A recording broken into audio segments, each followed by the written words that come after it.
was Boston? I know you went to Fenway Park. How was that experience? It was awesome, man. I'm halfway tempted to say that it was better than Camden Yards, just because I'm a big like history freak when it comes to baseball. So I found it really cool that we were in like, like we got to sit in the same spot where like Big Poppy. So we sat, yeah, on the Green Monster, and I was just thinking about all the great home runs from players that I've seen. I'm just like, this is nuts. But we did have to. So on Friday, which was the game, I flew in Friday at like 6 o'clock in the morning, and then I waited all day, went out to Boston, did everything. Game gets rained out. I only had a hotel for one night. I had my flight ready for the next day. Me and my friend did. So then we had to spend like $400 to like get new flights. But we ended up going to the game. It was awesome. Got rain delayed, but yeah, it rains a lot there, which I never knew. But yeah, Yeah, it's a really cool city. close to the water. I mean, you've got that, but no, actually, it's funny. I've been to Fenway twice. I went about 10 years ago. I think it was like 2012 or 2013 when I went. Same thing happened. We were going to go to a Friday night game. It got rained out.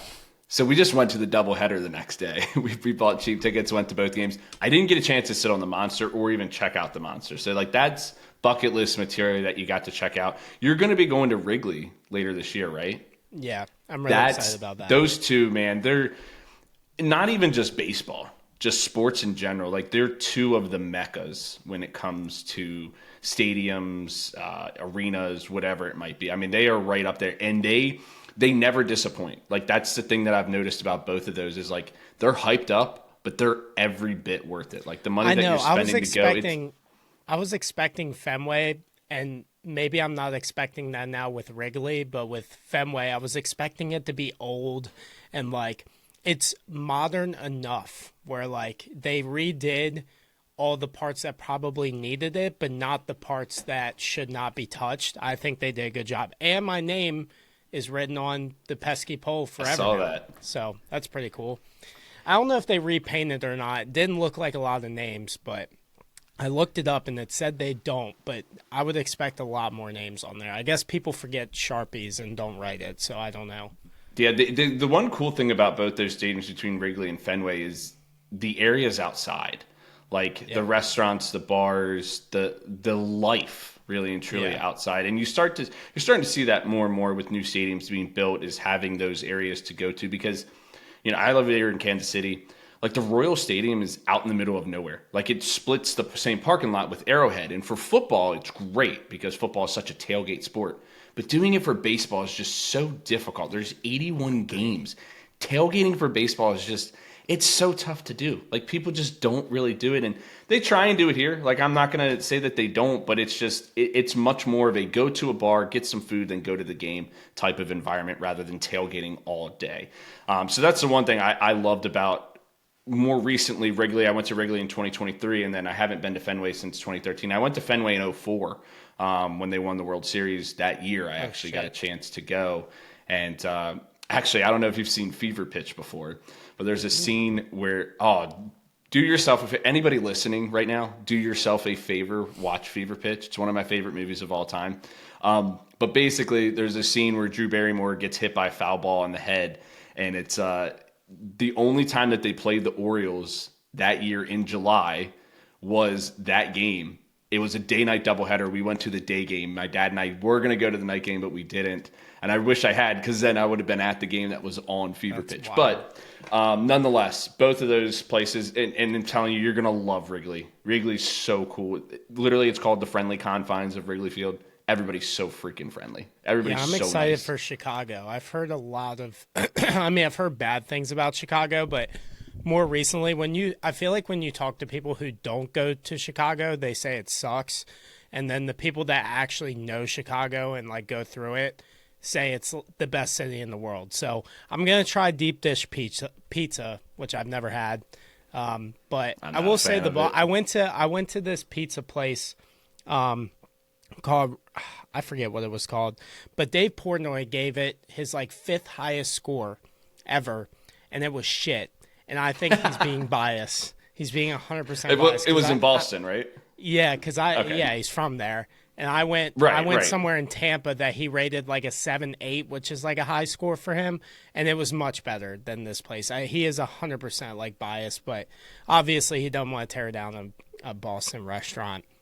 No, I get that. But yeah, I know this is probably the most baseball talk that we've had on here. Actually, no, because we talked about you going to the Twins game recently too. Yeah, you're all over the place, man. But let's hop into some football, dude. End of May is where we are now. We're like we're in the dead of the off season right now. 3 months away.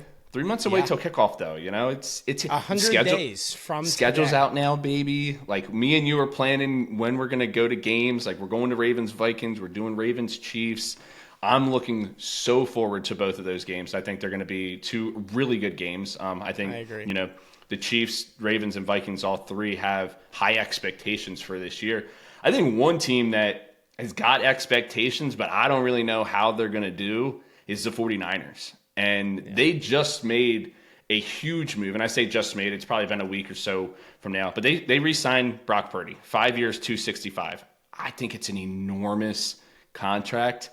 We knew that there had been discussions about it. We knew that there were rumblings that the sides were getting close, but he wanted something that was at least $50 million. They weren't willing to go to that. Inevitably, they did. It's over $50 million a year, average annual value. I think it equates to like $53 million a year. What's your initial takes on this deal? And, you know, just recently they signed Kittle too. So they're dishing out contracts left and right. What's your initial takes on this Purdy deal? Honestly, my initial thought was it was a lot of money, but I think now my thought process is kind of off with these quarterbacks getting paid, because it used to be, you know, you pay these quarterbacks big money, you don't win a Super Bowl. But we saw it with Mahomes. I know his was a discount, but we just saw it with Jalen Hurts and how the Eagles built their team. And if you look at the Purdy contract, it's a lot of backload. And I think a lot of teams are going to start doing that. I think it puts – I don't think it's ridiculous in the fact I thought he deserved a lot of money. I thought he deserved more than $40 million a year. I think that Purdy is a better quarterback than a Tua Tagovailoa. I would take Purdy over him. There's a couple other guys. I like Purdy more than I do Lawrence at this point. I think Purdy has proven more than Lawrence has. So I just think it just made sense. And the way that they went about the contract and backloading it, I think a lot of people overreact to the number and not look at the structure of the contract. I think the Niners now have another 2-year window within them. And I think they got out a couple of their older veterans this year. I do think they might take a step back this year, and IU coming off his injury and everything else. But I do think that after this year, that window reopens, because they are a great front office. They find a way to be able to stack on top of whatever they have. They also signed Warner. So, yeah, they have a ton of contracts, but I do think doing it all at the same time was smart in the fact of you give yourself like 3 more years to do it. My light just went out, so sorry. But 2 or 3 more years to do it.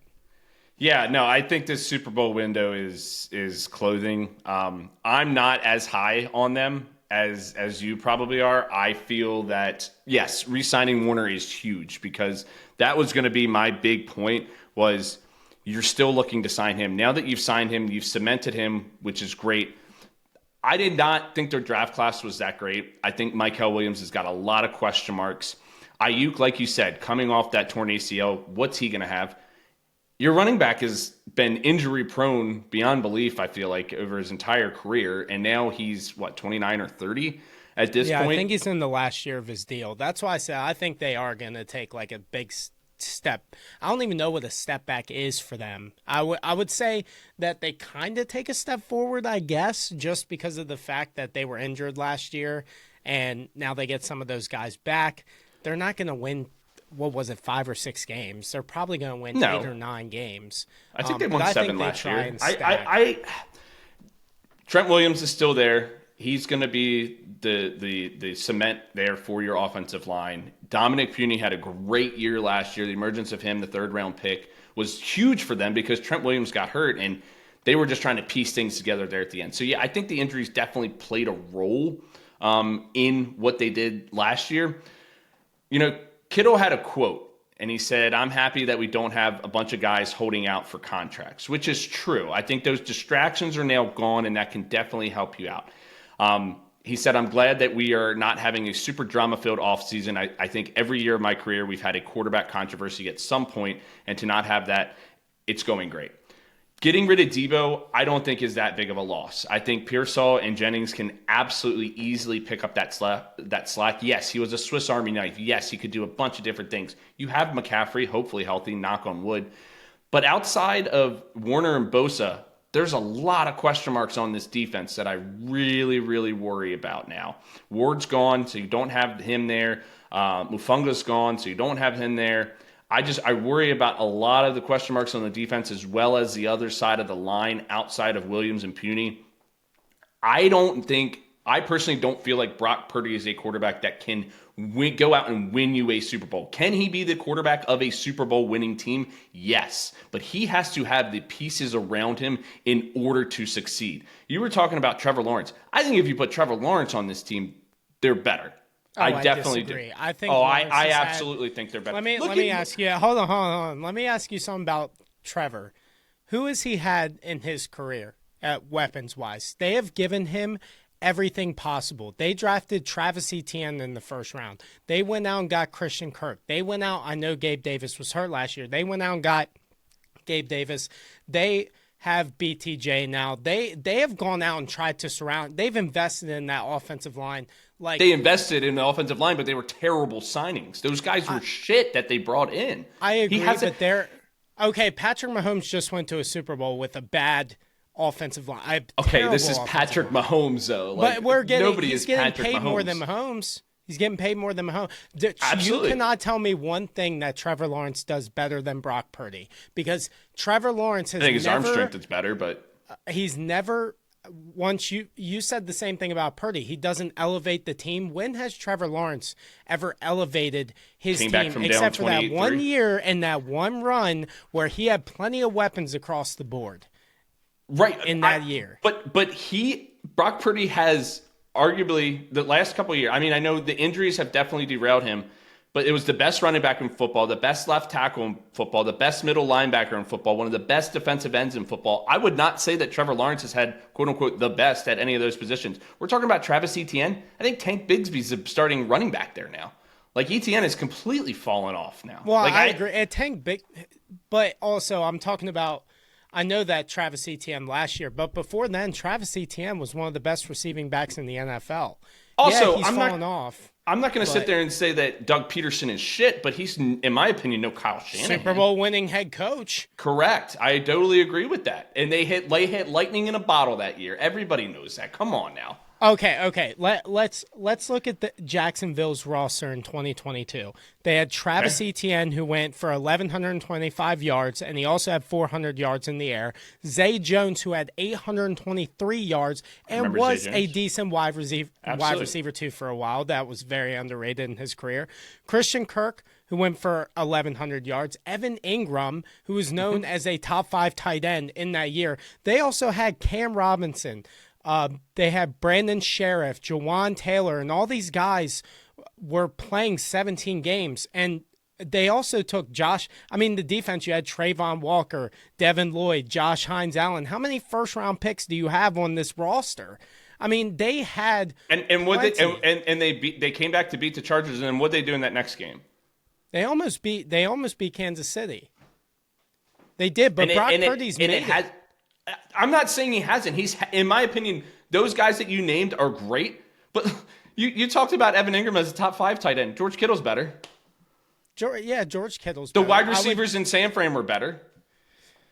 Probably better. Yeah. The running back is better. So you're telling automatically the offensive line, in my opinion, was better.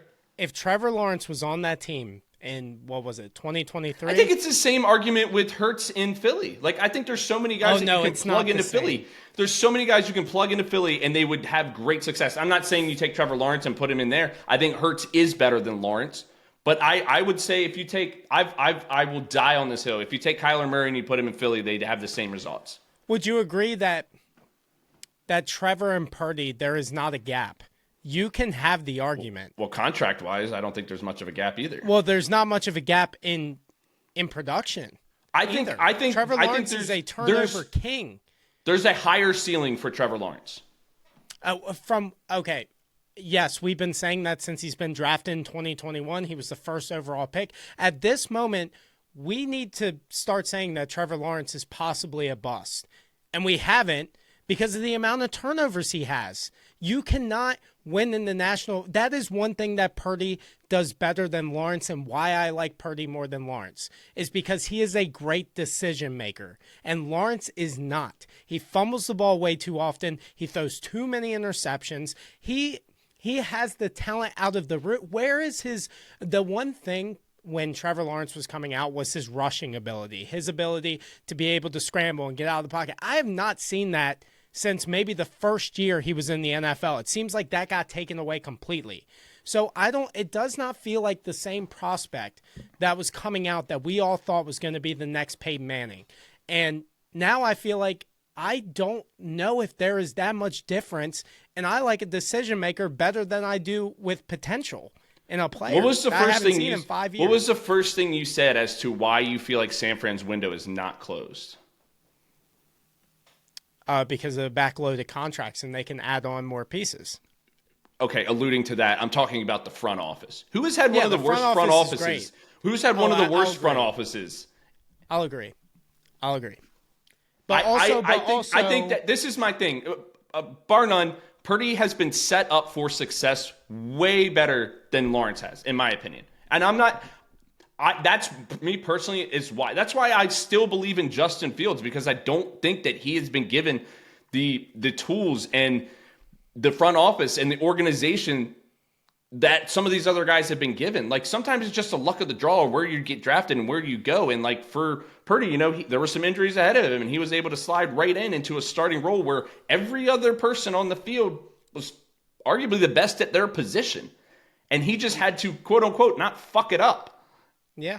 That's how I felt with him. I see it that way. I see a lot of comparisons with Trevor Lawrence where it's like, if we put him in, like Phil, I see it all the time with Jacksonville fans. If we put him in Philly, if we put him in any good team in a good situation, he would win a Super Bowl. And I don't think he's good enough to win a Super Bowl. I have not seen that. And I think Purdy has proven he can elevate his team when needed. In that Super Bowl, I'd argue that he played well and he led the team. I think that was a coaching error in the fact that they received the ball first. And who knows what happens. I mean, Mahomes was even surprised. Mahomes was surprised. Yeah, I don't think Purdy lost in the game. The other thing I'll say is this. What conference is he quarterback in? I think that absolutely plays a role. Like, quarterback-wise, to be a quarterback in the AFC, Mahomes, Lamar, Allen.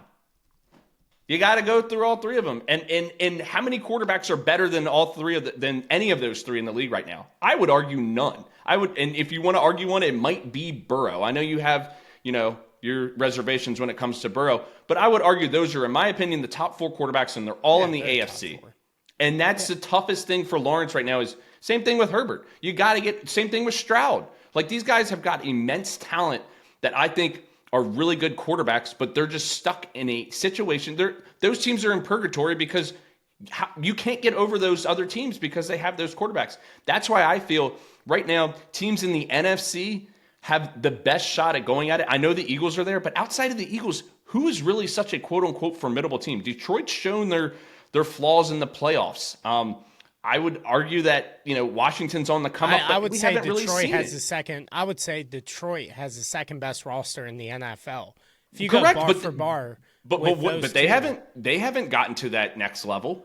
I blame that on coaching more than I do the players. But that has to do with it as well. Look at the coaches of these teams. Andy Reid. I would argue John Harbaugh. I would argue McDermott as well. The coaches are much better, yes. That's what I'm saying as well. It's the quarterbacks as well as the coaches that separate the AFC teams from these NFC teams that don't give these other AFC teams a chance. That's why you're better off just saying, fuck it, I'm going to rebuild instead of trying to compete right now, because it's so... The window right now for AFC teams, I don't think you're going to see a team other than The Ravens, Bills, or Chiefs come out of the AFC for the next 5 to 7 years. I disagree. I think the AFC is getting way more wide open. I think And Buffalo is taking a step back. I think, yeah, we can say it every single year, but you cannot tell me what Kansas City has done this offseason and how they were exploited. Like, they lost more on their offensive line than they gained. And it's not the same thing as what they did. Didn't the Texans? Than the Texans. I think the Texans have done a damn good job this offseason. I'm just saying they lost more on their O-line than they brought in. Well, yeah, but I would just personally say that the AFC is getting more wide open than we think because Buffalo, once again, we'll talk about it in a second, like Buffalo and James Cook. Is James Cook going to play? They don't have a receiver. Yeah, with James Cook, he sat out on OTAs today, I believe, or yesterday, or whatever day it was. I'm confused now because of Memorial Day, but I think it was today. Yeah, is it Monday? Is it Sunday? Is it yeah, Saturday? I keep have no forgetting idea. Today is Tuesday. But yeah, I mean, talking about James Cook, and we can go into the AFC, this is a big reason why I think Buffalo might take a step back. Do I think James Cook is a top 5 back? I don't know, but I don't. I also don't think I don't even think he's close. So you don't think James Cook is a top 5 back? No, I would have Gibbs, Bijan, Saquon, Henry, Jonathan Taylor. In my opinion, Josh Jacobs. And also, I love this guy. I think this guy's going to have a top 5 type season, Bucky Irving. I think all of those guys are head and shoulders above Cook. I would also consider guys like Kyron, Achane, Genty, Chase Brown. I would consider all of these guys ahead. I personally think he's whoa. Genty? He hasn't even played a snap, and I still think he's great. We don't do that here. We don't put rookies. We also thought Bijan was going to be the greatest thing since sliced bread, too, and he's a great back. Well, hold on. We forgot. Whoa. We forgot that Arthur Smith was his coach. That's the reason why Bijan was what he was. A run-first head coach? It's Arthur Smith, man. I will never. He had Derrick Henry for years. He got Derrick Henry 2K yards. He never gave the ball to Bijan inside the 20-yard. As a Bijan fantasy owner in his rookie year and somebody that invested so much to watch Tyler Algier steal carry after carry after carry and watch that offense sputter time and time again in the red zone and never give the ball to Bijan, it was the most aggravating thing. I was so happy to watch Arthur Smith get canned. I hate that guy. I despise that guy. I think he's a terrible head coach, and nobody could talk me off that. Offensive coordinator? Sure. Maybe he's a better offensive coordinator, but a head coach? Absolutely not. I personally look at James Cook in the Kenny Walker, Breece Hall, Chuba Hubbard category. That's where I look at him. I have 10 backs that are better than James Cook. Saquon Barkley, Derrick Henry, Josh Jacobs, Alvin Kamara, Jonathan Taylor, Jameer, and you can't tell me anything about Alvin. If he was in a freaking better system, he's the best. You know how many times that he saved the Saints and gave them Dude, I had him as my running back. Only dumped it off to him every time. PPR league? Are you kidding me? He's elite. He's elite. Jonathan Taylor, Jameer Gibbs, which I think he's a much better back than James Cook is. Bijan Robinson, I probably take him just because of the upside. I know the production has not been there. McCaffrey when he's fully healthy, James Conner, who we'll get into that later, one of the most underappreciated backs in the NFL. I think at this point, and we'll talk about it in a second, but Joe Mixon, like he's still I thought about Joe back Mixon too. Joe Mixon, Kyron Williams, even Chuba Hubbard, but I have to see more out of Chuba. But I see. What do you mean more out of Chuba? He's had over 2,000 yards the last 2 years combined. Yeah, but Chuba kind of had his breakout year this past year. He was more involved in the receiving game, and I like seeing he was a more balanced back who was given the ball more. He wasn't splitting carries with Miles Sanders in year 2 anymore after they found out that was a failed experiment. But personally, this is where I am real quick though with James Cook. Derrick Henry just got a contract extension for 2 years, $30 million. Yes, I know $25 million of that was guaranteed, but it comes out to $15 million AAV. And that's what he wants. Are you telling me that James Cook over the next 2 years is as good as Derrick Henry? No. Absolutely. I don't think there's... James Cook had 6 games last year under 40 yards, and he had at least 9 carries in all of those games besides one. His receiving ability I would argue does separate him from some of those other running backs, like Henry or Jacobs. But he only had 3 games where he had 4 more catches last year. The one good thing I will say about James Cook is that James Cook has the durability. A lot of these other running backs do as well, but James Cook has durability, which, I don't know. I've always been under this assumption that running backs are a ticking time bomb. Eventually, they're going to have one of those terrible injuries, like Saquon's had his injury. I remember Nick Chubb, unfortunately, having his injury after being healthy throughout his entire career going into a contract year. A lot of these running backs will eventually, Breece Hall, will have these injuries when you least expect it. I'm not going to sit here and say, oh, go ahead and bank on James Cook having an injury this year, but he has been extremely durable, and running back is such a volatile position that eventually that could happen. But I just feel what he's asking for and what the running backs above him are getting, it just makes no sense to me. Running backs it's like a turntable. You can just constantly rotate it. I was so impressed with Ray Davis. Ty Johnson was one of the best third down backs in football last year. I wouldn't hesitate to go forward with those guys instead of James Cook and let him continue to hold out. Yeah, I agree. And looking back, I was looking at some of the contracts that some of these guys got, because I looked back at that Saquon, Jacobs, and Derrick Henry. I mean, Derrick Henry, the year that he signed, got $8 million. Derrick Henry got $8 million a year, and now he just got a big raise. So we're talking about Derrick Henry, who was a little bit past his prime, but he was coming off a pretty good year in Tennessee, and everybody knew that he still had some left in the tank. Getting $8 million, that's probably around what James Cook should be getting. He should be nowhere near $15 million a year. And like you said, if I'm Buffalo, I got way more problems than the running back position. This is not a game changer type of guy. This is not a Saquon. This is not a Derrick Henry. I would argue, I know that Josh Jacobs was great last year, but I don't see Jacobs as that kind of back either in that tier either. I think he's just below him, and I think that Cook is right below that. Jacobs is close. He is I think Henry and Saquon are above and beyond the two best running backs in football. Jacobs is in like that 1B. Bijan and Gibbs. Gibbs, Jacobs, I think are in that. And then I think James Cook is below that. I think Jonathan Taylor could be up there as well. I really when like he's Jonathan fully Taylor. healthy and they can Correct. get a damn quarterback in there. Yeah. But I don't know what I don't know what Buffalo's going to do. I would trade him and probably get I think he's worth at least a third. I don't know about second, maybe a fourth. Third or fourth is probably what he's worth, and I don't even know about that because now he's asking for $15 million. The only team that I can think about paying him $15 million is Dallas. That is the only team now I'm like, that is the perfect fit for James Cook, and they would pay out the ass for him because that's what Jerry does. And he loves his running back. So, except for last year for some reason, but yeah.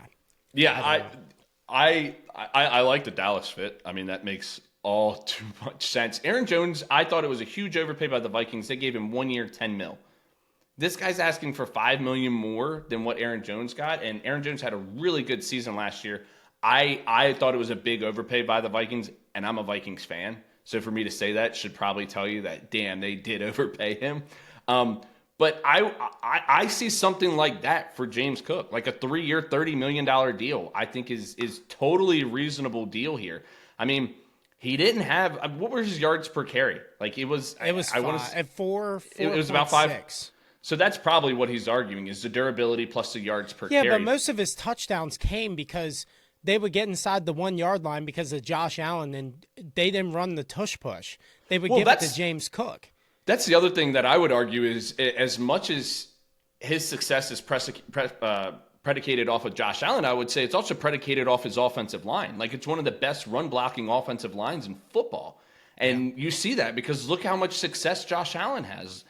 I mean, he has those, would you say 5 yards a carry? But he is, in my opinion, he's such a boomer bust. Like I said, he had 6 games under 40 yards and at least 9 carries in those games. So you're looking at 10 for 38. That's less than 4 yards a carry in those games. Whereas in the games that he was probably above those, he probably had like a 30 or 40 yard run in there. But I still feel like a lot of that is because of the offensive line. I do not see him having the type of impact that we talked about with like a Gibbs or a Bijan or a Saquon or a Henry, even Jacobs and Taylor. I don't see him having the direct impact on a team where he would warrant that type of a contract. Yeah, I fully agree with you. I just don't know what Buffalo does at this point, because I am very surprised that Buffalo did not go out and try to get a wideout one somewhere, make a trade, or try and do something. Like, they just re-signed Josh Allen. They opened up plenty of cap space for the next couple years. Josh Allen wanted to make it happen. He said, he's like, oh yeah, I want to make it happen. They just backloaded the entire contract. That's what they're all going to do now. But I don't know what Buffalo does, because you kind of have to keep James Cook. He is your, at this point, that's why he has leverage, because right now he is technically their best weapon on offense. And if you lose that production, as much as we say that he's, in that third tier or whatever, at the same time, who are they going to rely on? They need him in the passing game. He has a good point to get $15 million. I just don't think it would be smart for Buffalo to pay him that. But at the same time, if you're trying to win a Super Bowl, what the hell are you going to do this year? Because you don't have anybody else. Yeah, I think they're putting a lot of faith into Keon Coleman. I would absolutely argue that. They brought in Joshua Palmer, and they are going to run those two tight ends. Like, I do think Dalton Kincaid is a very good tight end, and I think Dawson Knox is a fine tight end too. But they're going to be a run heavy team. They are. Like, that's what they predicate themselves off of. We saw it with Cam Newton and the Panthers when they made their run. Sure, they had some receiving ability, but a lot of it was Cam just bully ball. And when you got that size of a quarterback, use it to your ability, I guess. But that also tells me... And you mentioned it, Ty Johnson's a great back. I think Ty Johnson could be their one. He gets hurt, baby. Yeah, he's a dog. He was, in my opinion, the best third down back in football last year. And from the receiving standpoint especially, but also watch some of the film. Dude can flat out block. The dude is a great blocking running back. So, yeah, I think that's the big thing with these contract disputes is you're wearing, okay, yes, obviously we want this guy on the team, but at how much? How much do we want to put into this? Because if we put this into this, then we're going to suffer in other aspects as well. So it's like it's a juggling act that these front offices have to play with, and sometimes you make the right call and sometimes you don't. I mean, if I'm James Cook, I mean, I would probably want to go into another situation if you're going to want that much money, because I don't think Buffalo would be smart to give him that. Well, I think Buffalo, and I mean, I'm trying to see it from like a non-biased perspective, but I cannot see how Buffalo got better. This like Joey Bosa's already hurt. I don't know if you saw that. Like, they don't have Amari Cooper back. Amari Cooper took a step back last year. They can bring him back if they want to. Dawson Knox and Dalton Kincaid were hurt last year. Maybe that can help, but Knox has had injury issues his entire career, and Kincaid has not lived up to. They still have that line. First round, wasn't he? Yeah, he was a first round tight end. Yeah, they have a great offensive line. He was like 26, no doubt 27. about it. But 25th. Any good team with a good offensive line that goes against a good defensive line, I would say probably 7 out of 10 times that defensive line wins. And the kind of good thing for Buffalo is no team. That's what I was going to say. Except for Houston has a really good defensive line. None of them. Yeah, Baltimore, Kansas City, none of them. So they kind of have an advantage on that front. And if they can play in Buffalo in the playoffs, I mean, that's the place you want to be and run the rock. So I don't know. They're a confusing team for sure. Yeah, I mean, if that line is healthy, Greg Rousseau, Daquan Jones, Ed Oliver, and Joey Bosa, that's a nice 4 up front for sure. They'll get Matt Milano back this year. I know he was hurt last year. That back end's still pretty solid as well. I think that they've got, what they're going to do is they're going to have a stout offensive line. You're going to run the ball. You're going to protect the ball, and you're going to play defense. And if, like you said, you're home in Buffalo, what better weather and what better place to do it in the cold and the snow in January? I think that they're still there, talking about Super Bowl windows like we were talking about with San Fran. I still think that Super Bowl window is there. But you got to capitalize here soon. I mean, the $100 million question right now, in my opinion, is you can pick one out of two teams, one out of two quarterbacks to make the Super Bowl or win a Super Bowl. Josh Allen and Lamar Jackson, Ravens or Bills. Because I don't know if both are going to get to that spot. I think one of them definitely will, though. And if you got to pick one, who's it going to be? Because that's eventually one of them is going to break through. They have to. They're too good not to. I can't answer that question because I know you're biased. I am too. I think it's Lamar, but I see it more as like you said, who makes it first? Is it Buffalo or is it Baltimore? And to me, Baltimore has the Super Bowl winning head coach that was 13 years ago, 14 years ago now, but nonetheless, still a Super Bowl winning coach. And I just think they have the better overall. I thought they were a much better roster last year than Buffalo was. I think that Mark Andrews dropping that ball completely just, I mean. I think Zay Flowers injury too. Yeah, Zay Flowers was injured. I mean, the Ravens, if you go bar for bar, the only thing Buffalo has is the offensive line. I think the back end in Baltimore, I can only imagine. I mean, Josh didn't do anything in that AFC divisional game. It was more the Ravens shooting themselves in the foot. And I just believe that at some point, they're going to stop shooting themselves in the foot. Well, they did it the previous year at the AFC Championship against the Chiefs. The Ravens, I just believe that Buffalo's not doing that. I think they're playing their best ball. 2 years ago, the Chiefs and 49ers both said the best team is not playing in the Super Bowl. Yeah. They both said the Ravens were the best team in football back in 2023-2024 season. Yeah. And they didn't get there because they shot themselves in the foot because they had 8 designed runs against the Chiefs when they were the best rushing team in football that year. They lose focus of they lose their identity in the biggest games, in my opinion. And that's the most aggravating thing even as a non-biased fan, but as a Ravens fan, I'm sure it's got to be the most aggravating thing where like, this is not who we are. Why are we playing out of our identity? Why are we playing into the hands of other teams? Though, it would give me more belief than it would for Buffalo, because Buffalo, every time they play Kansas City, they are playing their best football. Like, that is they true. are at their best. And I give Josh Allen and that team and Sean McDermott a ton of credit, but they can't win it. So it's like you're playing your best football at the best time, and you're still not getting there, and your team is slowly regressing roster-wise. I wouldn't be surprised if, like, I know Houston with the offensive line, but, like, I could see a team jumping them before I see a team jumping Baltimore or Kansas City. I think Buffalo's easily that third team. And if somehow Cincinnati can figure out the defense, I think they're a much better team. But it all comes Well, we've down seen to that in the playoffs. We've seen, Burrow go to Buffalo and win. I mean, Burrow is probably, I think he's the only quarterback right now that's gone to Buffalo and Kansas City and won in the playoffs. Yeah. So he's the answer. I mean, if we're all being honest, he is the answer out of all. It should be Josh. I would have more belief if they had the defense that would be Joe, just because I've seen them do it in the past. But with that team, no. I know.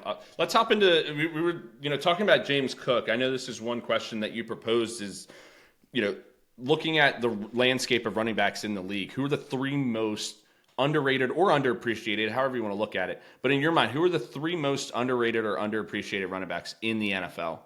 Yeah, I put number 1 as James Conner, and I think it's because he's in Arizona. He is a great receiving back. He goes over 1,000 yards every single year, it feels like.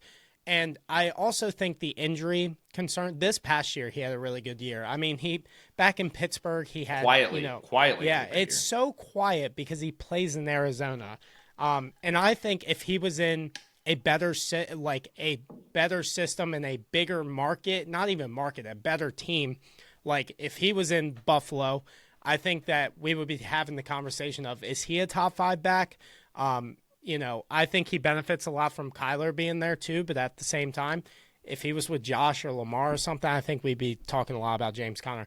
I also had David Montgomery. I think a lot of people talk about Jahmyr Gibbs a ton, and I'm a huge Jahmyr Gibbs guy, but everybody said that contract he signed the first time with Detroit was so overpaid. They were like, oh, that's such an He has been phenomenal for Detroit. He not only is a power back, but he has been great on the edges as well. He has surprised me. I thought he was just a bulldozer, but he's becoming more of an all-around back. Well, coincidentally enough, look how bad Chicago's run game has been since he left. Yeah. That should show you how valuable he has been, not only to Detroit, but how valuable he was to Chicago. And when he left, they've completely gone off the deep end when it comes to their rushing statistics. Yeah, I agree. And then my third was Chuba Hubbard, and you mentioned it, back-to-back seasons with 1,000 yards, great receiving back. I think he had an injury late last year, and he still went over 1,000 yards. So, and he's in Carolina. I think it's just all the guys who either split a backfield or they're in just like a bad situation. They're like the star player of the team that nobody talks about. So, I really like those guys. Yeah, I like the you went more of the, I guess you did a combination of like underrated and underappreciated. I kind of went with a couple guys that are more high profile that we just recently discussed, but that I don't feel like get the love that they need. Number one's Kyren. Yeah. Kyren over the last 2 years has had 2,443 yards and 26 rushing touchdowns. You want to guess who's 1 and 2? He's 3. Henry and Saquon. Henry and Saquon, yeah. So basically you're telling me Kyren Williams has been the third best running back in football over the last 2 years. And we don't talk about him in the same light. We talk about Gibbs. We talk about Bijan. We talk about Saquon. We talk about Derrick Henry. But we don't really mention Kyren in that same category. And quietly, he has killed it. And Stafford's not a dual threat running back. You know, Hurts is a dual threat quarterback. Lamar, dual threat quarterback. Like, they benefit from that because it opens up the running ability for those running backs. Whereas Kyren has Stafford ain't running for much. Yeah, I'm not going to lie. You know, at this point in his career, he's not. Number 2, Josh Jacobs. We talked about him. Since entering the league, Josh Jacobs has 6,874 yards and 61 touchdowns. That's in 6 years. You want to guess who's number 1 in that time? I would guess Derrick Henry. Yep. You want to guess who's number 2? It's Josh Jacobs. Oh, number 2. Number 2 in the last 6 years. Wow. Well, because Saquon hasn't been in the league as long. But since he has entered the league, he's been extremely durable. He's played in at least 13 games a year every single season. And like I said, he's second behind Henry in yards and touchdowns from a rushing perspective since he entered the league. I think that's incredible. I think that's what I look at as underappreciated, because you're like, damn, I can depend on this guy almost every single game to get me somewhere between 70 to 90 yards and probably a touchdown. I think, you know, we talk about Green Bay. He's kind of the guy that we forget about. We're like, oh, man, they've got Christian Watson now. They've got Matthew Golden that they just drafted. Dobbs is there. Jaden Reed's there. Jordan Love.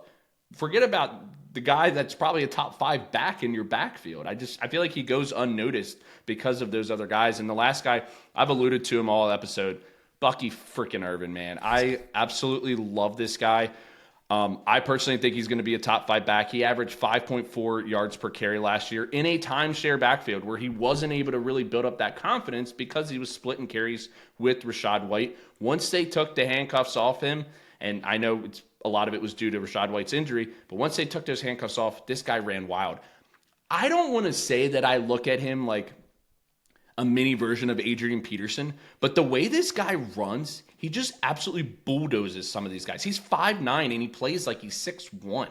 And I don't see a lot of running backs that run with the ferociousness that Bucky Irving runs Pacheco. with. Yeah, but Pacheco he's got more elusive. He hates the ground. But Pacheco, I feel like Pacheco runs in place. I feel like Bucky Irving's running more with a purpose. Is how I feel. Fair. But yeah, those are the 3 guys that I like. Like I said, a little combination of underappreciated, also underrated, because like I said, I think when it's all said and done, fantasy perspective this year, I think Bucky Irving's a top 5 back. I really do. Yeah, a lot of people were high on him last year too, like coming in. Yeah, I mean, because, you know, you could see the downward trend and slide of Rachaad White over the last couple years, especially from the rushing side. I think Rashaad's still a great third down, pass blocking, receiving type of back. But from the rushing side, Tampa Bay really needed somebody like that, and they got it. And I think it really completes their offense. One thing I noticed that came up here recently, and we can just quickly note on this, Caleb Williams' dad came out and said that he didn't, when he was going through the draft process, he didn't want him to play in Chicago, and he was basically going to do everything he could and make calls to do whatever he could to make sure that he wouldn't play in Chicago. And the team that he wanted him to go to was Minnesota.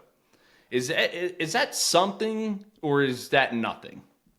I mean, I definitely think I think we've known this, though. I mean, there were rumblings before then that Caleb Williams was going to try and pull in Eli Manning, and I think there was facts to it, and I think his dad was in his ear. And how can you blame these guys for thinking that way. Like you said earlier, it all depends on the situation that you go to. And I mean, the Bears have never, I think it's never, right, have never had a 4,000-yard passer, and they have done nothing to prove that they can actually develop this guy. He was going into a coaching situation with Matt Eberflus, who was That's a what I think defensive is guy. the biggest thing. Yeah. I think now, if it was this year, I think the tone would be a little bit different with Ben Johnson. But I think the coaching scenario, and I don't understand why most of these teams even try with a defensive coach when you know you're taking a quarterback number one, just for the sheer fact of, why don't we get a guy who can actually be the head coach but also be with this quarterback from day one and be like his mentor? I think that's important. I don't think it's more of the offensive coach needs to be, the guy now, or the offensive coach needs to be in every single system. But I do think with a rookie quarterback, I think it makes a lot of sense. So I don't think it's something now. I think it's going to be overblown. But it makes sense. I wouldn't make a big deal out of it, though. I mean, it's factual what his dad said in that entire thing. Yeah, I think I agree with you on the fact that I think in my opinion, I think it was something. I don't really look at it as much now.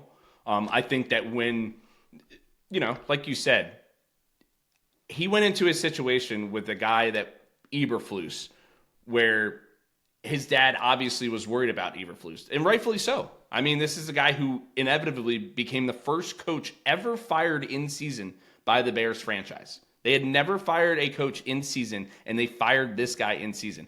I think Ben Johnson is going to be a great hire, and I think Caleb is going to flourish in that system. You're right. If they had hired Ben Johnson last year, I don't think Caleb's dad would have came out and talked about it like he did. He's just concerned for his son. And the Bears are one of those organizations. Like you said, they haven't had a 4,000-yard passer. They're one of those organizations where quarterbacks kind of just go to die. The Browns are one of those organizations. I would argue probably the Jets are one of those organizations. It's just they have this reputation where if you get drafted there, you're probably not going to have the best career. And we've seen it time and time and time and time again. The other thing I would say is that Caleb's dad just sees how great of a coach Kevin O'Connell is. Yeah, I think is what this comes down to. I have to ask the question, is he a top 3 coach in the NFL? That's tough. Right now, I would say yeah. For taking Sam Darnold to the playoffs in general should give him a top 3 spot. Not only just making it, but also winning 14 freaking games with him. And even he made he made Kirk Cousins because he made Joshua Dobbs a viable starting quarterback in the NFL. And they were going into New Year's Eve on a Sunday night against Green Bay. They were in position where they controlled their own destiny to make the playoffs with Joshua freaking Dobbs at quarterback. This is a guy that's 34-17 in his head coaching career. In my opinion, I don't know if he's top 3 yet, and here's why. He hasn't won a postseason game. I think in order to be in that category, you have to win a postseason game. You lost to Daniel Jones. You made the rest of the NFL needs to thank the Vikings for making the Giants pay Daniel Jones what they paid him. Because if Daniel Jones doesn't beat the Vikings in the playoffs, the Giants don't pay him that contract. Yeah, and he doesn't keep Saquon. And who knows who they draft at quarterback? Maybe a Jaden Daniels. I'm just saying. But I think that Kevin O'Connell is a postseason win away from being in that upper echelon of head coaches. But I mean, I don't think there's any doubt about it. And now, we talked about Kirk Cousins. He made Sam Darnold a $100 million quarterback. He made Josh Dobbs a viable quarterback. None of those were his guys. I know. Now he has selected J.J. McCarthy to be his guy. Everything's out there now. All the pieces are set for the Vikings to succeed. How good of a quarterback is J.J. McCarthy is the biggest mystery, in my opinion, in the NFL right now. Yeah, I think, now looking at it, I think Sean McVay's probably a better coach. But other than that, Andy Reid, and I hate to freaking say it, dude, but Nick Sirianni has to be in the top 5. He has I would argue Harbaugh. I would argue Sean Payton. I would argue that Kevin O'Connell's a better. Well, I think you're right there. He does have to win a playoff game, but if he does and goes on a small run, I think he goes ahead of a a Harbaugh or a Sean McDermott, just for the sheer fact of they haven't done much in the last 5-6 years other than make the postseason and win a couple games. I also think a sneaky guy that could get into that top 5 coaching this year, D'Amico Ryans. Yeah, probably. I think D'Amico did a pretty damn good job the first year. Last year, I would say it was much worse. Yeah, I mean they were hit with a lot of injuries last year. I felt like. I mean, Nico was out for almost the entire, like almost what 60%, 70% of the regular season. Yeah, but it felt like they were always like they played Kansas City and got beat, and then they played Baltimore and got ran out. Like it didn't feel like it was that year to like at least be competitive. I didn't even feel that. I mean, they beat the Chargers in the playoffs and then got bounced the second round. So it's like, I don't know. I would have to see a little bit more. Well, look, speaking of CJ Stroud and Caleb Williams and some of these other guys, one question that I kind of thought of here over the last couple of weeks, which quarterback that's on a rookie contract right now is under the most pressure to perform this year? I have two, and I'm still. I have two as well. I put them both down. I was going to do whatever you said next. I want to say Bryce Young so bad, but I can't because of the situation he's in. It has to be C.J. Stroud. And the reason why I say that is because Stroud has great weapons across the board. He has a good running back. He has a stout defense with a defensive head coach who you just said was a very underrated and could slip into that upper echelon of head coaches someday. But CJ was so bad last year. It wasn't the fact of his offensive line was bad, because that was true, but in EPA per play, in every single category where it takes into account sacks and pressures and everything else, he was down in, like, I think last year he was in the top 5 in almost every statistical advanced category, and he fell into the 20s. And there, I watched him multiple times throughout the year. Specifically, if you go back and watch the Baltimore game, he was missing a lot of easy throws. It felt like everything that came easy that first year came really hard, and he really did have a sophomore slump. So just for the fact of him having everything in place, as long as the offensive line can step up, I think that he has to get back not only to that rookie season, but he has to take another step that everybody's waiting on. Bryce Young, I think he kind of took that step. It's going to take him longer to get to that point just because of the team. Yeah, I understand that. I actually have Bryce Young as my 1A here. We saw some, and the reason is because of what we saw down the stretch last year. We saw those flashes and those glimpses as to why he was the number 1 overall pick. Can he compile that into a full season? That remains to be seen. But in my opinion, now you've got a combination of Ted McMillan, Adam Thielen, and Xavier Legette.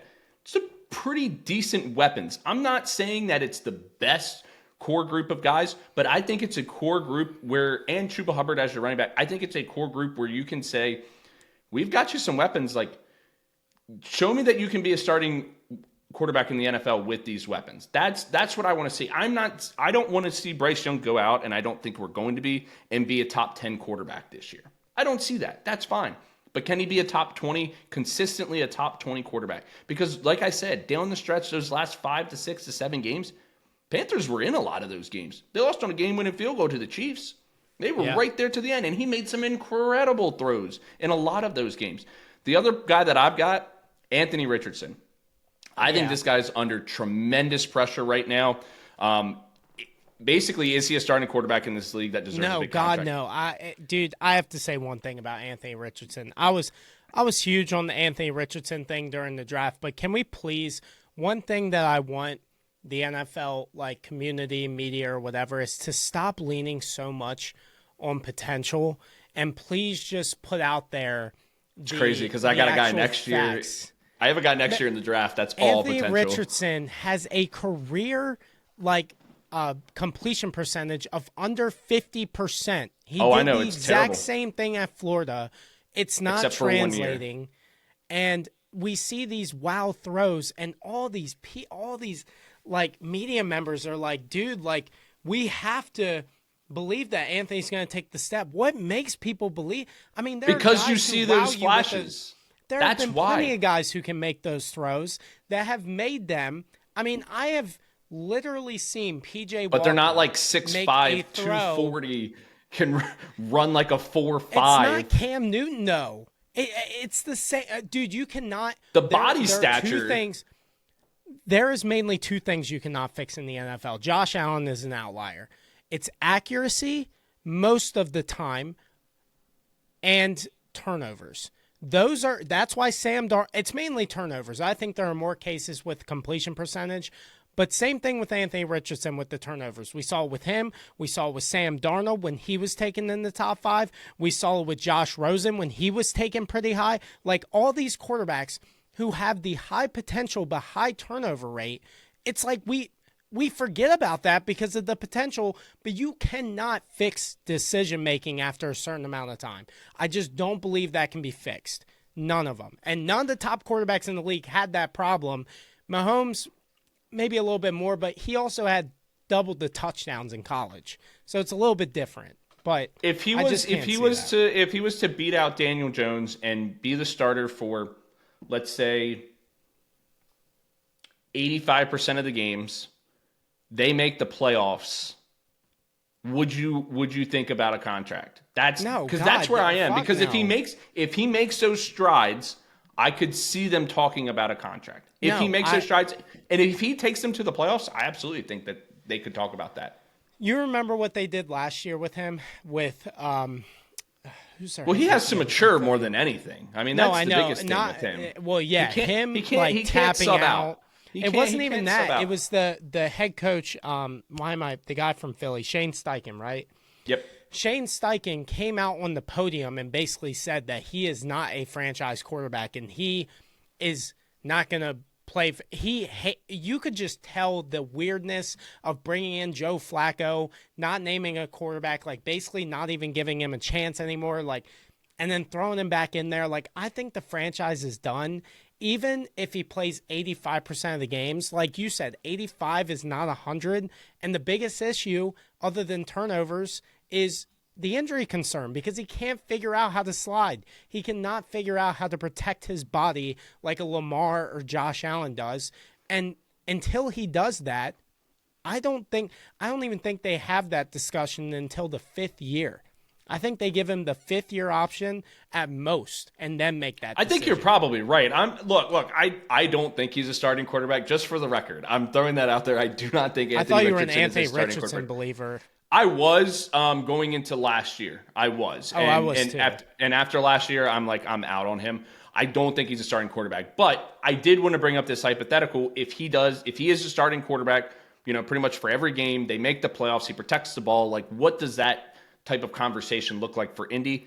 I don't know. One person we didn't mention, which I think a lot of people are surprised we didn't mention, is Caleb. I do think Caleb is under a lot of pressure to produce this year and perform. I would have to say if they don't make the playoffs, I don't think it's a successful season for them, even if they go 10-7 and miss the playoffs. I know they're in a loaded division. Don't get me wrong, but at some point in time, this is year 2. I know it's first year with Ben Johnson. You got to start taking some of these strides. Now, I don't think that we're looking at he's a bust, we need to move on from him yet. I think we still are going to give that, another, at least play out the contract. I would say if they don't make the playoffs in the next 2 years, that's when I would start to press the panic button. Yeah, I don't think Caleb, I would say after year 2 is when I start getting concerned. I think that's like the mark. I think you have to. I mean, we saw with Bryce Young, like first year was awful. First half of the year, like I think one of the biggest problems in the NFL is that these coaches and these organizations are not giving time.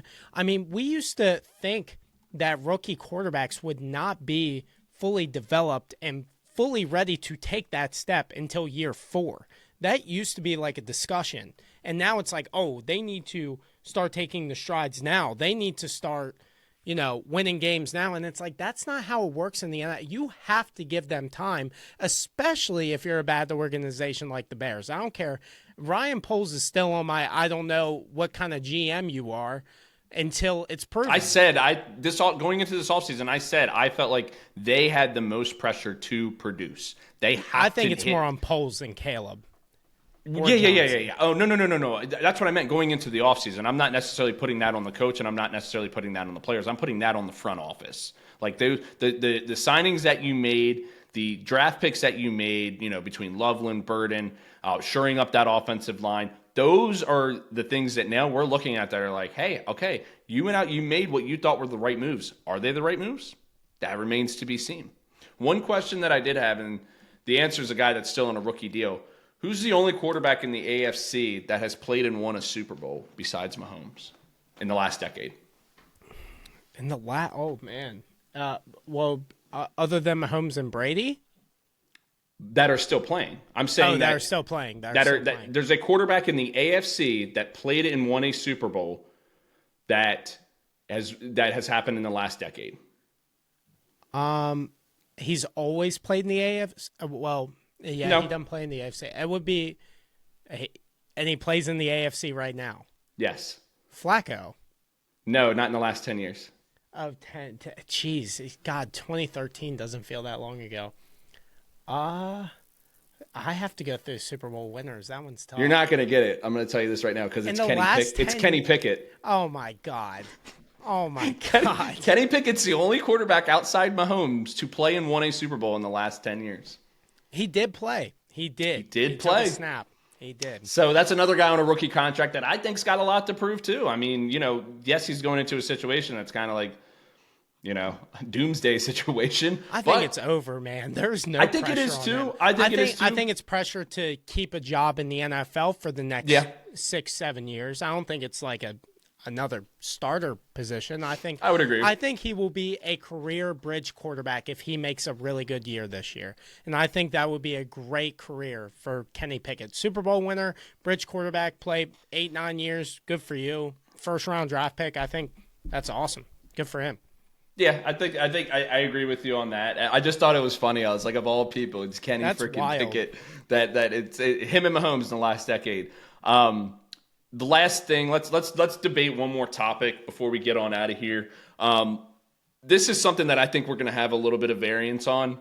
Quarterback and wide receiver rankings. Who are your top 10 quarterback and wide receiver rankings? Give me your 6 through 10, and then I'll give you my 6 through 10, and then we'll go 1 through 5. No, I'm giving you honors this time. You gave me honors on the first one. All right, so my 6 through 10, I've got at number 10, Tua and Tyreek. Okay. I think Tyreek kind of carries that, but I do have Tua and Tyreek. Same thing with this next one. JJ and JJ. JJ McCarthy, Justin Jefferson. Already. Brother, you can't, if you're putting them as a duo, you can't even put them in there. Jefferson has the most yards in NFL history through his first 5 seasons, and he needs 940 already to have the most through 6 seasons. In order for Jamar Chase to catch him, Jamar Chase has to have 2,000 yards this year. He's on pace to be the best wide receiver in NFL history. Okay, but there's so many better quarterbacks, and I know they're not as great a receiver. I don't even think they're in the top 10, but go ahead. I mean, this guy. If you're counting the quarterback, I'm never. But listen to what I just said. Remember what I just said about Justin Jefferson's stats, right? And do you remember the quarterbacks that we talked about previously? Kirk Cousins, Joshua Dobbs, Sam Darnold.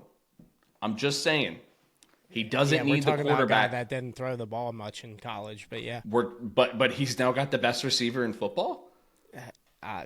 Sure. Okay. Yeah. Okay. Goff and Amon-Ra. Yeah, I would put them higher, but yeah. Lamar and Zay. Oh, wow. Okay. Yeah. And then Stafford and Puka. Okay. I think that one's low, too. It's a debate between Puka or Devontae there, too. That's the other thing. Yeah, I would say at 10, I put Baker Mayfield and Mike Evans.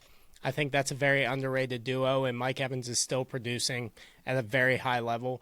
I did put Tua and Tyreek at number 9. I think if Tyreek can also make a better, I'm crazy to even say this, make a jump from last year, that they can jump into that.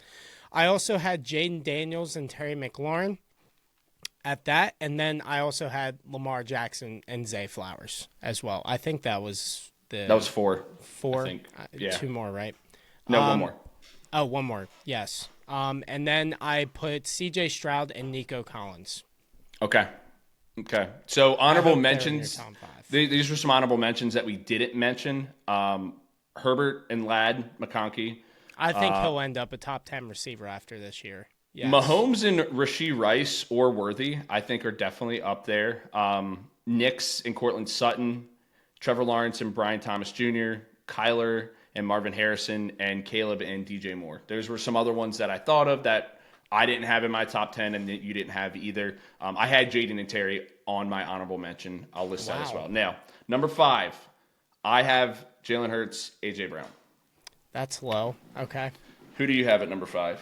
Number 5, I have Matthew Stafford and Puka Nacua. Okay, so we were about right with Stafford and Puka. I think they're definitely a top 5 duo. Okay. For sure. 4, I have Dak and CD. 4, I had Jared Goff and Amon-Ra St. Brown. Okay, so you have them a lot higher than I do. Yes. All right. I think Amon-Ra carries the load a lot, but at the same time. Yeah, I would agree with that. I think that, like, it's crazy because, like, at times I can see Goff being like a top 10 quarterback, but then there's times that I'm like, oh, he's top 10. Dude, he's guy 10. Struggles. He's 10. He's 10. He's top 10, and he ain't 9, 8, 7, 6, 5, 4, 3, 1. He's 10. Number 3. Number 3. Baker and Mike Evans. Wow, that is high. I'm a Baker believer after last year, dude. Baker was in the MVP running last year, and Mike Evans has had 1,000 yards pretty much every single season. Do you know what's crazy about Mike Evans? Did struggle in the first half of last year, though. I think that's why I had him much lower. Mike Evans has 1,000 yards every single season. I think it's like 9 or 10 straight seasons, but he's never had back-to-back of 1,100. Wow, that's weird. Well, he also stat pads at the end of the year to get that. Maybe he does. Who you got at 3? 3, I had Dak and CeeDee Lamb. Okay. I think they're definitely a top 3 when Dak is healthy, for sure. And especially with Pickens coming into the mix, I think it only gets better. So you have them at 3, I had them at 4. So we're pretty much eye to eye with that. Number 2, I have C.J. Stroud and Nico Collins. If you remember, before Nico Collins got hurt, that guy had, I think he was, first in the NFL in yards? Here's how his season started before he got injured. 6 catches, 117 yards. 8 catches, 135 yards. 4 catches, 86 yards. 12 catches, 151 yards. Yeah. And then he had two for 78, and then he got hurt.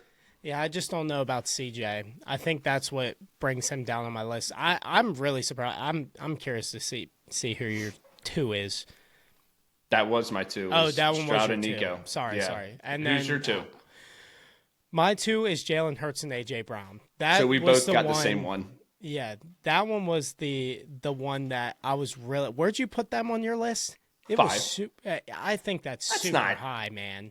I think Baker and Evans is super low. There's no way you're putting. Okay, all right. Let me ask you a question. You think Mike Evans or A.J. Brown's better? I mean, it's a toss-up. Oh, dude, no, it's not. Yes, it is. A.J. Brown is a top 3 receiver in the NFL. Dude, Name 4 receivers better. JJ. Yep. Justin Jefferson, Jamar that's Chase. Where it stops. I take CeeDee Lamb. I would CeeDee take over AJ. I would still probably take Puka. I would take Devontae. Yeah, absolutely, dude. Go look at AJ. AJ Brown has moments when he just disappears, completely disappears. Puka has never even been like. I know he was a wideout 1 last year, but at the same time, he has the most receiving yards in NFL history for any rookie. At the same time, he was also with Cooper Kupp his first year. That opened up a lot. Cooper Kupp didn't. AJ Brown's with Devontae Smith. Oh my God, AJ Brown was doing it in Tennessee with Ryan Tannehill. Was he? Yes. Dude, Jalen Hurts is better than Baker Mayfield. There is no dispute about that. And no. Yes, he is. He's not.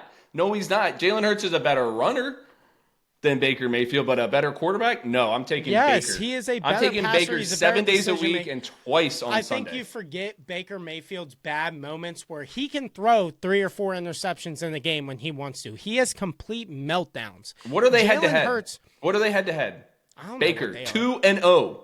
Okay, head-to-head is – you're talking about team The versus Eagles team. were arguably the best roster in football this year, and they lost to Tampa. Okay, let me ask you a question. Would you rather have Kirk Cousins or Daniel Jones?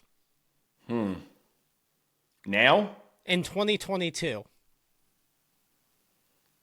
Honestly, Oh, Tyler. Daniel Jones was slinging in 22. Bro, A.J. Brown is like tears Daniel ahead Jones of was Mike slinging Evans. in 22. Let me tell you. Where would you put Mike Evans in your top 10? 10? Probably like 8, 7.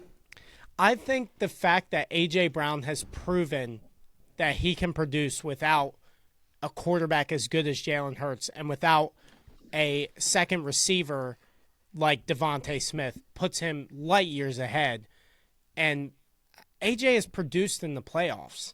Like every So is Mike single Evans. time he has been the guy. With Tom Brady, yes. With He had a Tom touchdown Brady, yes. in their loss this year. They had a touchdown. Yeah, against Marshawn Lattimore, who was basically had no quad or whatever injury that he had. Like I mean, we're I gonna think make you're hating on the Eagles right now, dude. AJ, I do hate on the Eagles 100%, but I think Evans and AJ are neck and neck. Evans and dude. Evans is like, how old is Mike Evans? I don't know. He's had 10 years of 1,000+ yards. Dude, like, hold on. He just did it again. He's 31. AJ Brown. 27. I don't think Mike About to be Evans has 28. ever gone over 1,100 yards in his career. Maybe 1,200. Let me take a grab here. I would say he's gone for 1,200. As He his went for most. 1,200. He went for 1,200 2 years ago. Okay, so is that his highest? AJ Brown went back-to-back Nope, years. he went.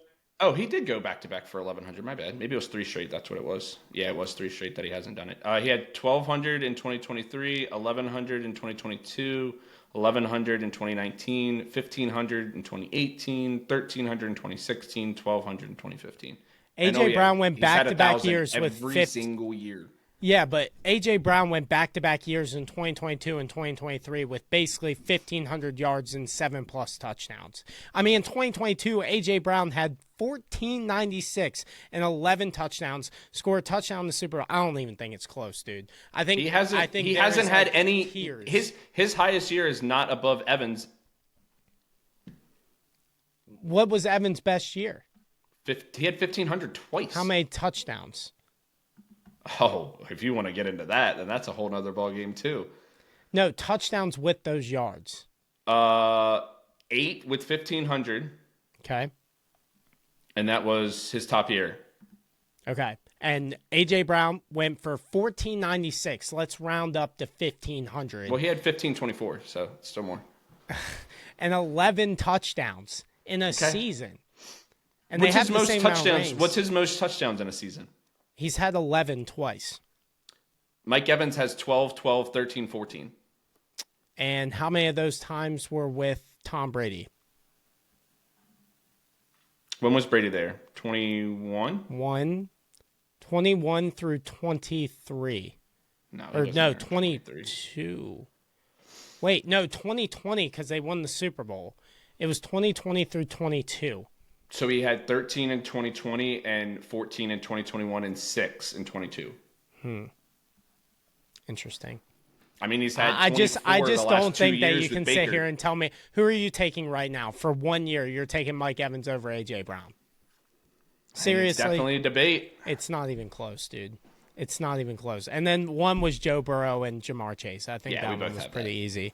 Yeah, we both have that. Did you notice I did not put Justin Jefferson in there?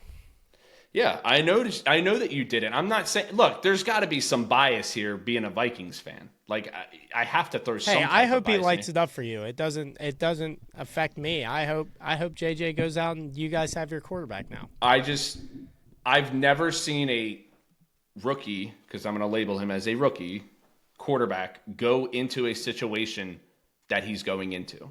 Caleb Williams. It was known as the best situation ever. A lot of people were discussing He has a that. top 5 offensive line. He has on pace to be the best wide receiver in NFL history. He has top 10 tight end. His wide receiver 2 is a top, what would you say, 6, 7 wide receiver 2 in football? Okay, then the most pressure this year on the rookie deal is J.J. McCarthy. Absolutely. Okay, we should put him in there. That's probably a good one. I mean, that is honestly a good one. I didn't think about it, but dude, I have said that everybody's asses in the Vikings front office and in the entire organization are on the line with J.J. McCarthy. Yeah, it is. Quessie's had some questionable calls when it comes to draft picks. I think his offseason signings have been really good, but I do question his draft picks. I think Kevin O'Connell is probably the only safe person right now in that Vikings organization. Yeah, maybe. All right, well, that was fun. Yeah. All right. I think that's all I got for today. We're at an hour and 15. See, even in the off season, still have stuff to talk about. There's always stuff to talk about. We're having discussions about Mike Evans versus A.J. Brown in 2025. This is crazy to me. All right. Thank you guys for listening. We'll see you guys next week. Yes. All right. Peace.